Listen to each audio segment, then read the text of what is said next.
Chère communauté de fidèles. Imaginez que vous puissiez regarder à travers une fenêtre dans le futur. Que verriez-vous? Un monde en flammes, submergé par le chaos et le désespoir? Ou peut-être, l'aube d'une nouvelle ère, guidée par un leader légendaire?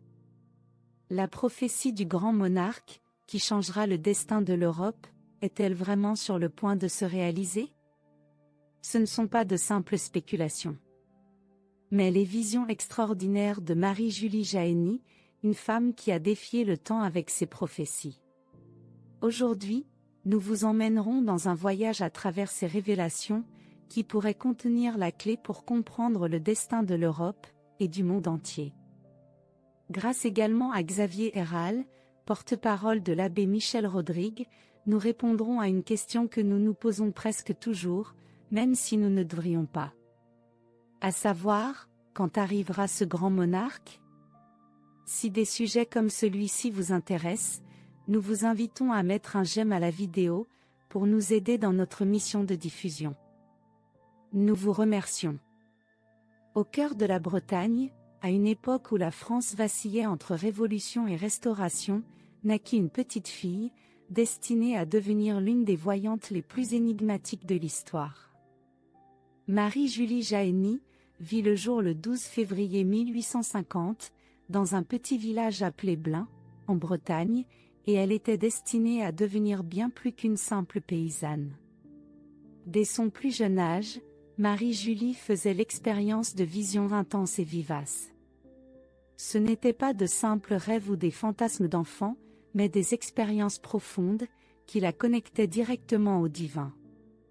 Ces expériences mystiques n'étaient que le début d'une vie extraordinaire, qui la verrait devenir la mystique la plus significative de l'histoire de la France. Souvent, ces visions la conduisaient à revivre la passion du Christ, créant un lien indissoluble entre son âme et la souffrance du Sauveur. Mais c'est à l'âge de 23 ans que la vie de Marie-Julie prit un tournant dramatique. Lors d'un événement qui secoua sa communauté et attira l'attention des croyants et des sceptiques de partout, Marie-Julie reçut les stigmates. Soudainement, son corps portait les marques visibles de la crucifixion du Christ. Des plaies sanglantes aux mains et aux pieds, une couronne d'épines invisibles qui ceignait son front. La douleur était réelle, palpable, un témoignage vivant de sa connexion avec le divin. Le petit village de Blain se transforma en un lieu de pèlerinage. Certains voyaient en Marie-Julie une sainte vivante, d'autres la considéraient comme une imposture. Mais pour la jeune femme, ces manifestations physiques n'étaient que le commencement. Ces visions se firent plus intenses, devenant plus fréquentes et détaillées. Marie-Julie commença à faire des prédictions étonnamment précises. Elle parla des 2 guerres mondiales, de l'élection de Saint-Pie X, des persécutions auxquelles l'Église serait confrontée. Mais ces visions allaient bien au-delà, peignant un tableau inquiétant de l'avenir de l'humanité. Elle voyait une grande guerre mondiale à l'horizon, une famine dévastatrice, une épidémie qui faucherait des millions de vies. Elle parlait d'une Russie destinée à envahir l'Europe occidentale, avec une offensive rapide, soutenue par des pays d'Afrique du Nord, et par des troubles civils causés par des groupes d'immigrés. Si vous croyez aux visions de Marie-Julie Jahenny, écrivez maintenant dans les commentaires. Je crois. Amen. Ces paroles semblent faire écho aux inquiétudes exprimées par Jean-Paul II, sur les hordes venant de l'Est, et sur les défis dévastateurs qui menaceraient l'Europe. Ils arriveront en Europe. L'Europe sera une cave, faite de vieux souvenirs, pénombre et toiles d'araignée. Des souvenirs de famille. Vous, Église du 3e millénaire, devrez contenir l'invasion.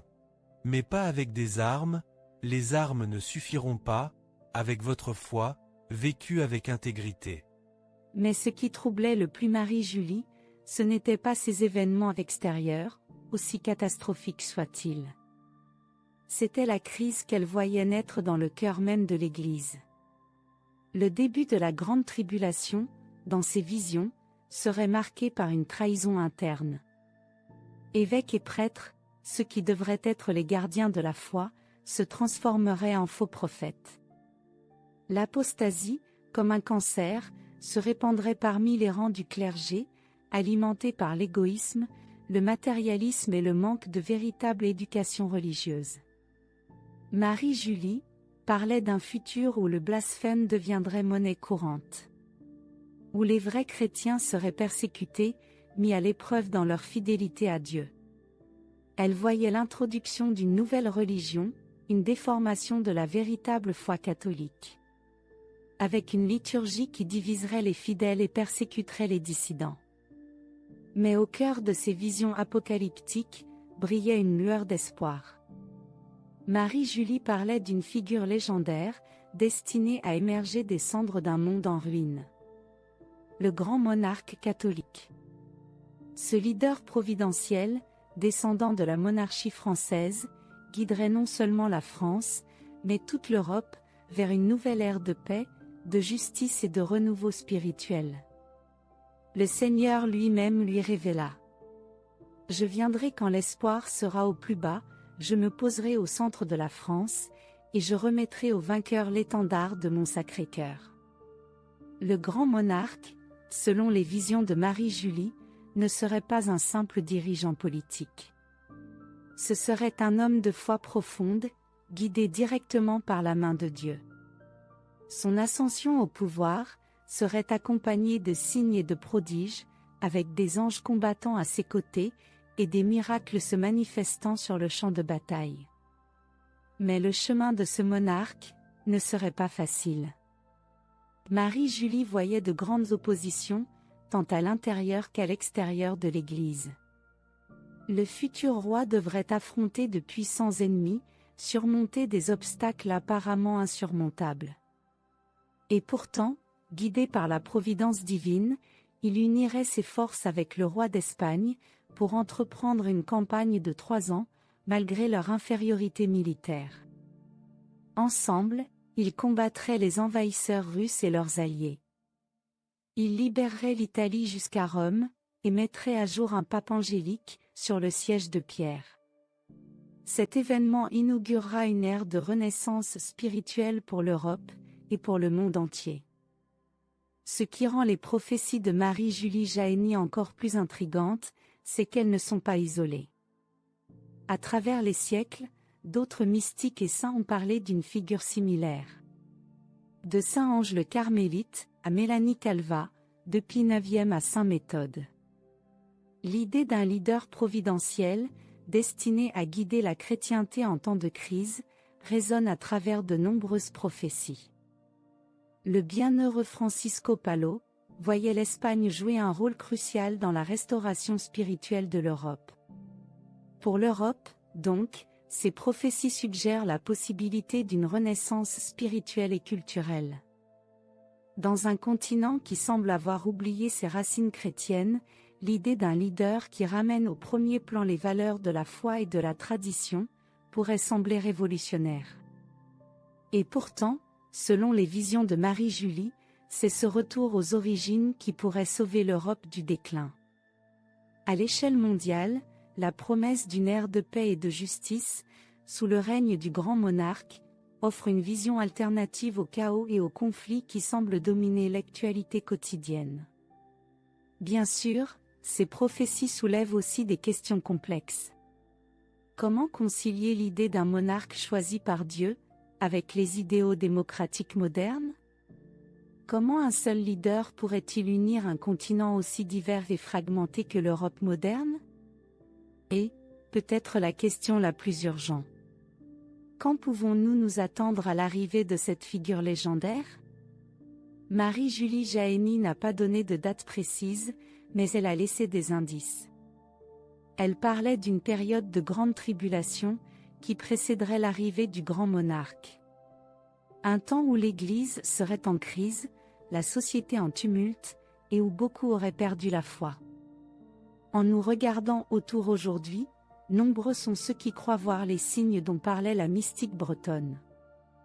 Récemment, Xavier Herral, porte-parole de l'abbé Michel Rodrigue, à partager des informations surprenantes, qui ajoutent un nouveau niveau de mystère et d'urgence à l'histoire du grand monarque. Beaucoup se demandent si cette figure légendaire est réellement vivante. Eh bien, la réponse est oui. Cependant, contrairement à ce que certains pensent, elle ne se trouve pas en France. Son emplacement reste un mystère, et pour une bonne raison. L'abbé Michel nous exhorte à ne pas être curieux, et à ne pas chercher à découvrir où se trouve ce grand roi. La raison est grave. Ses ennemis le recherchent activement. Il est intéressant de noter que la plupart des organisations internationales sont déjà au courant de l'existence de cette figure et participent à sa recherche. Cela souligne l'importance et l'influence que le grand roi aura sur la scène mondiale. Mais quand apparaîtra-t-il publiquement ? Selon l'abbé Michel, son arrivée suivra une série d'événements significatifs. D'abord, nous assisterons à l'apparition de l'Antéchrist sur la scène internationale. Et nous vivrons un événement extraordinaire. La nouvelle Pentecôte, connue sous le nom d'illumination des consciences. À ce moment épique, chaque âme se verra telle que Dieu la voit, poussant l'humanité à une réflexion profonde, espérons-le, à une conversion massive. L'abbé Michel suggère qu'après cet événement, beaucoup perdront en réalité la foi en l'avertissement, trompés par des explications scientifiques attribuant les phénomènes à des tempêtes solaires. Ce sera dans ce moment de confusion que le grand monarque fera son entrée. Son apparition ne sera donc pas seulement un événement politique ou religieux, mais un moment de clarté dans un monde enveloppé de tromperies et d'incertitudes.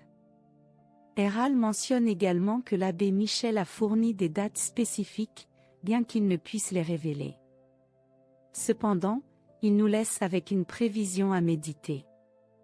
D'ici la fin de 2024, les choses deviendront extrêmement claires.